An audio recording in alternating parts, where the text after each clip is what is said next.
ఇదంతా యువతకి good news, జగన్కి బ్యాడ్ న్యూస్.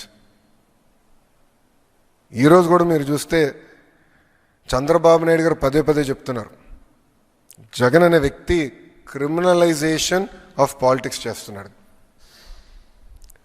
మేమందరం అహర్నిశలు కష్టపడుతున్నాం. గౌరవ ముఖ్యమంత్రి గారు అయితే సింగపూర్లో 8 ఆయన మీటింగ్లు మొదలు పెడితే రాత్రి 11:30 వరకు మీటింగ్లు నిర్వహిస్తున్నారు.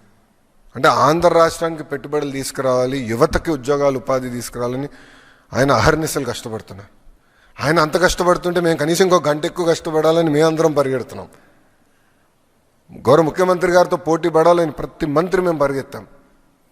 ఇదంతా జరుగుతున్న సమయంలో ఒక వ్యక్తి, మురళీకృష్ణ అని ఒక వ్యక్తి సింగపూర్ ప్రభుత్వానికి ఈమెయిల్ పంపించాడు. అక్కడున్న మంత్రులందరికీ, అధికారులందరికీ, సింగపూర్ హై కమిషనర్తో సహా ఆ వ్యక్తి ఈమెయిల్ పంపించాడు. ఆంధ్ర రాష్ట్రంలో అన్స్టేబుల్ గవర్నమెంట్ ఉంది, రేపో మాపో ప్రభుత్వం మారిపోతుంది, మీరు ఆంధ్ర రాష్ట్రంతో ఒప్పందాలు చేసుకోవద్దు అని క్లియర్గా అతను చెప్పారు.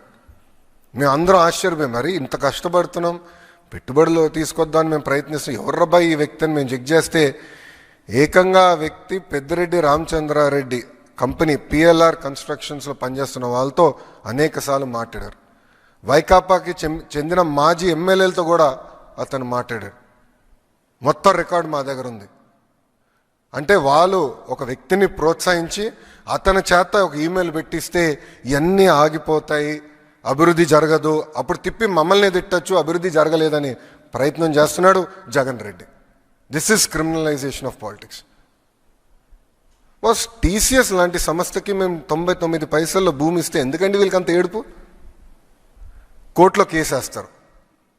ఒక సంస్థని ముందలు పెట్టి కోర్టులో కేసేసి సీజే గారు బెంచ్ మీద వచ్చేటట్టు చూసుకుంటే చేసి స్టే ఇవ్వమని కోరుతారు.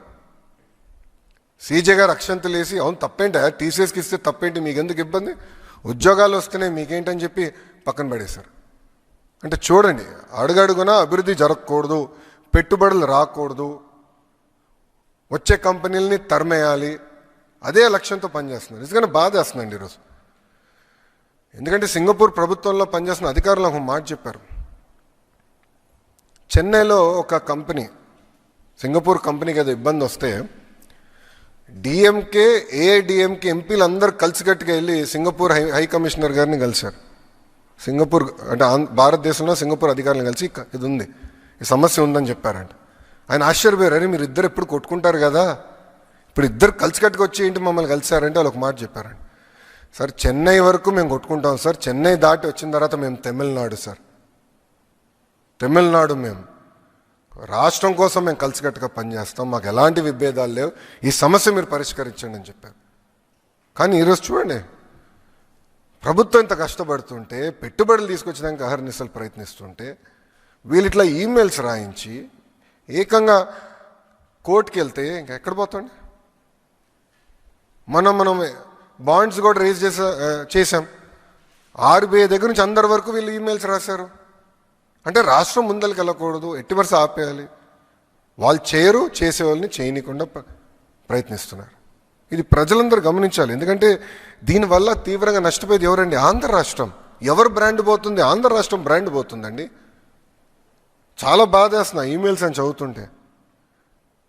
ఒక్కసారి కానీ బ్రాండ్ పోతే ఎందుకు వస్తాడు పెట్టుబడులు పెట్టేదాకా రాష్ట్రానికి? ఎవరన్నా ఒక ప్రాజెక్ట్ వెనక్కి రేపు ఎవడొస్తాడండి నమ్మకంతో? ఎందుకు ముందరికి వస్తాడు? ఈరోజు బాబు గారి పేరు చెప్పుకుని మేము తలుపులు తెరుస్తున్నాం. ఆయన ముఖ్యమంత్రిగా ఉన్నారు కనుక అందరు తిరిగి మళ్ళీ వస్తున్నారు ఆంధ్ర రాష్ట్రానికి. ఇతర దేశం మంత్రులు వస్తున్నారు ఆంధ్ర రాష్ట్రానికి చర్చించడానికి. మొన్నతో యుఏఈ మినిస్టర్ గారు ఫస్ట్ విజయవాడకు వచ్చి ఇక్కడ ప్రోగ్రామ్ చేసిన తర్వాతనే పక్క రాష్ట్రాలకు వెళ్ళారు ఆయన. అంటే అంత కమిట్మెంట్తో మేము పనిచేస్తుంటే వైకాపా వాళ్ళు ఇది చేస్తున్నారు. దీనివల్ల ఒక ఆంధ్ర రాష్ట్రం నష్టపోతుంది, ఆ దేశంలో ఉంటున్న తెలుగు వాళ్ళు కూడా నష్టపోతున్నారు. ఎందుకంటే వాళ్ళ రెప్యుటేషన్ కూడా పోతుంది. ఏంటిది, ఏ రాష్ట్రంలో లేదు, ఏంటిది, ఎందుకు ఇంత జరుగుతుందని వాళ్ళు తిప్పి మమ్మల్ని ప్రశ్నిస్తున్నారు.